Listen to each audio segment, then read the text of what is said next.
بسم اللہ الرحمن الرحیم۔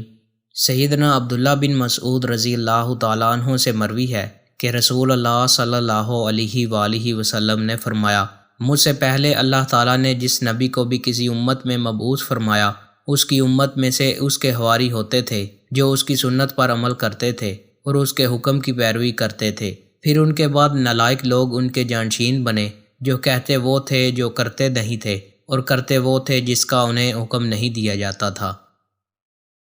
آپ صلی اللہ علیہ وآلہ وسلم نے فرمایا، تحقیق میں تم کو ایسی روشن شریعت پر چھوڑ کر جا رہا ہوں کہ جس کی رات بھی دن کی طرح ہے۔ اب اس سے وہی گمراہ ہوگا جو ہلاک ہونے والا ہوگا، اور جو تم میں سے زندہ رہے گا۔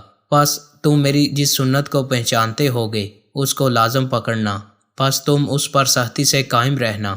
پس مومن تو اس نکیل شدہ اونٹ کی طرح ہوتا ہے کہ جس کو جدھر کھینچا جاتا ہے وہ ادھر ہی پیچھے پیچھے چل پڑتا ہے۔ دوستو، مزید اچھی ویڈیوز کے لیے چینل کو سبسکرائب لازمی کریں۔ بہت شکریہ۔